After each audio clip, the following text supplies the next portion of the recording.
terjadinya pembunuhan seorang jenderal, orang terkuat nomor 2 di Iran, oleh Amerika Serikat, yang sekarang sedang menghebohkan berita-berita dunia, dan Donald Trump bangga telah melakukan prestasi itu. Ini menyebabkan kemarahan dan kemurkaan yang tidak alang kepalang bagi Iran, dan Iran mengibarkan bendera merah pertanda siap untuk perang besar melawan Amerika, mengajak sekutu-sekutunya untuk melibas kekuatan blok barat. Maka kita tahu sekutu terkuat daripada Iran adalah Cina, sekutu terkuat Iran adalah Rusia, sekutu terkuat Iran adalah India, dan seterusnya. Masihkah Bapak ingat bahwa di akhir zaman akan terjadi pertempuran besar antara blok timur dengan blok barat? Ibarat Allah yang kami muliakan, ini yang kedua, ini perihal yang kedua. Dan saya sekali lagi mengatakan, yang akan merasakan dampak yang paling mengerikan dari perang besar itu nanti bukanlah para militer saja, tapi orang awam macam kita, Pak, orang-orang sipil macam kita. Kalau terjadi peperangan besar, maka ini akan menyulut perang dunia ketiga. Bila perang dunia ketiga terjadi, senjata-senjata yang paling menghancurkan akan dikeluarkan. Maka apa yang akan terjadi? Sekali lagi, hasbunallah. Kita cukup menyerah kepada Allah Subhanahu wa taala. Kita berpasrah kepada Allah Subhanahu wa taala. Yang pasti sekarang ini kondisi dua negara ini, yaitu Amerika dan Cina, juga sedang mengalami perang dingin. Sebatas ini baru perang ekonomi, perang diplomatik, perang politik, ya. Dan sekarang sudah mengarah kepada persiapan militer. Wal'iyadu billah. Yang ketiga, ibarat Allah yang kami muliakan, saya sudah menguraikan ini wahai kaum muslimin, bahwa tanda-tanda itu sudah tampak.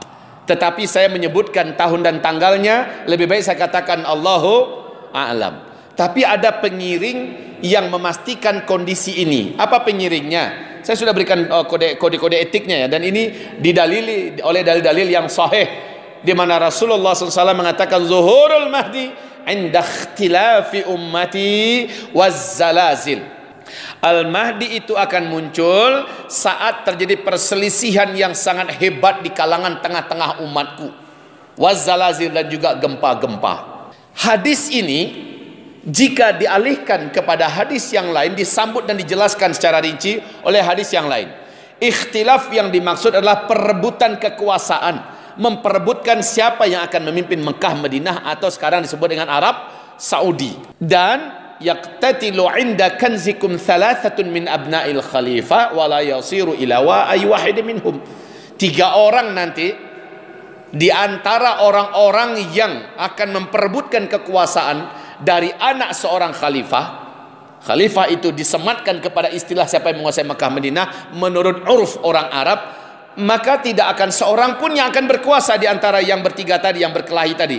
Mereka mengerahkan senjata mereka, militer mereka, peluru mereka, harta mereka, kekuatan mereka untuk saling menjatuhkan dan membunuh antara satu dengan yang lain dalam rangka perebutan kekuasaan Mekah Madinah. Rasulullah menegaskan tidak seorang pun dari mereka bertiga akan memimpin Mekah Madinah, karena Mekah Madinah akan dipimpin oleh Al-Mahdi. Jadi itu dulu yang pertama. Adakah perebutan kekuasaan? Sekarang yang peluang ini saya lihat hanya di 3 orang ini. Allahu a'lam. Semoga tidak di zaman kita, Ustaz. Amin. Amin ya rabbal alamin. Saya juga berharap demikian, Pak. Peluang Raja Salman untuk meninggal dunia secara umur memang sudah dekat. Umurnya sudah 82 tahun saat ini, dan beliau sakit-sakitan dengan penyakit yang berat. Di samping itu, kondisi Arab sekarang ini secara politik kacau. Saya sudah lengkap ceritakan ini kepada Bapak Ibu semua. 3 orang ini, yaitu Pangeran Muhammad bin Salman sebagai putra mahkota, kemudian pangeran yang terkuat di Arab Saudi juga, memegang militer juga, Pangeran Mut'im bin Abdullah, anak kandung Raja Abdullah sebelum Raja Salman, kemudian Pangeran Khalid bin Talal. Ini adalah 3 orang yang membuat pengaruh yang besar di Arab Saudi hari ini, dan mereka sedang perang dingin, Pak. Mereka hanya menunggu kematian Raja Salman, lalu mereka akan bergaduh, dan masing-masing mereka punya militer dan senjata, mereka punya harta dan lobi dalam dan luar negeri. Bila ini bergaduh, apakah sudah pasti Mahdi keluar? Belum tentu. Harus didampingi oleh yang kedua, wazzalazil. Mesti terjadi gempa-gempa. Gempa-gempa di mana?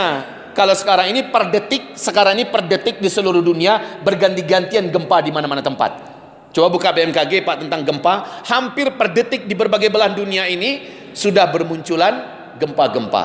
Gempa yang dimaksud itu oleh Rasulullah adalah gempa di Mekah dan di Madinah dan sekitarnya. Yuk kita lihat ke depan. Apakah mungkin? Ya. Ustadz Abu Fatihah Al-Annani, masih ingat dengan beliau? Saya dengarkan ceramah beliau kemarin ini. Beliau punya seorang pakar dan ahli ya tentang masalah gempa. Ketika ditanyakan peluang gempa yang ada di Arab Saudi, beliau mengatakan, doktor ini mengatakan, untuk Mekah Madinah kondisi sekarang ini punya peluang sangat besar mengalami gempa-gempa. Bagi saya mengingatkan kepada kita semua hadis Nabi SAW, ketika terjadi gempa di zaman Nabi, apa yang Nabi lakukan Pak? Langsung Nabi meletakkan telapak tangannya di atas tanah dan berkata, jangan sekarang, bukan sekarang, nanti. Maka tenang kembali bumi itu. Kalau terjadi gempa di zaman kita, jangan buat pula hal yang sama. Kita bukan apa-apa, bukan siapa-siapa. Ya, jadi Bapak Ibu yang kami muliakan, nanti zaman Umar bin Khattab terjadi juga gempa. Langsung Umar naik ke atas mimbar dan mengatakan, ini karena ada dosa yang dibuat secara terbuka dan terang-terangan. Saya akan ketatkan pemerintahan ini. Saya akan kerahkan semua potensi yang saya ada miliki supaya tidak ada yang berbuat dosa secara terbuka dan terang-terangan. Tapi kalau terang-terangan ini akan menjadikan gempa Mekah Madinah. Saya bersumpah, kata Umar, kalau terjadi lagi gempa ke depan, saya akan turun dari posisi saya sebagai pemimpin kalian semua. Pertanda menandakan saya ini menyesal telah memimpin kalian dan gagal menjadi pemimpin. Ini keyakinan para sahabat. Gempa di Mekah Madinah tidak akan terjadi kecuali apabila dosa telah dibuat secara terbuka dan terang-terangan. Nah, mari kita sambungkan hadis ini dengan kondisi yang sekarang, Pak. Natalan juga sudah dibuat sekarang ini. Masya Allah, inna lillahi wa inna ilaihi rajiun. Ya, semoga Allah mengampuni dosa-dosa kita semua. Sekarang acara-acara organ-organ, musik-musik ya, konser-konser di Madinah Al-Munawwar juga dibuat, Pak. Di Madinah dibuat. Ketangkap ketahuan pasangan LGBT nikah mengadakan pesta di Makkah Al-Mukarramah. Inna lillahi wa inna ilaihi rajiun. Jangan tanya Pak, berbagai macam jenis masih dibuat sekarang ini. Gulat wanita mendatangkan pegulat-pegulat dunia, itu ditonton oleh ratusan ribu penonton. Dan bioskop diresmikan dalam jumlah besar-besaran di Arab Saudi hari ini. Maka saya menyaksikan ini untuk mengundang terjadinya gempa-gempa tersebut. Yuk kita lihat saja, kalau memang terjadi kematian sang raja dan 3 orang yang berkelahi, gempa-gempa terjadi, fix. Itu saja kuncinya Pak. Maka inilah zaman di mana seluruh dunia mengalami bencana-bencana besar. Inilah zaman di mana seluruh dunia akan menyaksikan kehancuran seluruh perekonomian dunia. Dunia akan menyaksikan kehancuran nilai-nilai uang kertas. Dunia akan menyaksikan banyaknya kelaparan dan banyaknya kemarau ekstrim. Coba Pak rasakan beberapa hari belakangan ini, panasnya normal nggak ya? Coba rasakan ini, panasnya normal apa tidak? Beberapa hari belakangan ini. Keluar balik Bapak besok dan saksikan. Normal nggak panas yang Bapak rasakan? Yang Ibu rasakan? Ini bukan panas yang normal. Semoga semua yang kita khawatirkan meleset hendaknya. Amin ya rabbal alamin. Kita akan menyaksikan panas yang mungkin lebih berat daripada tahun sebelum ini. Apapun itu namanya, semoga Bapak Ibu termasuk yang dimaksud oleh Nabi SAW.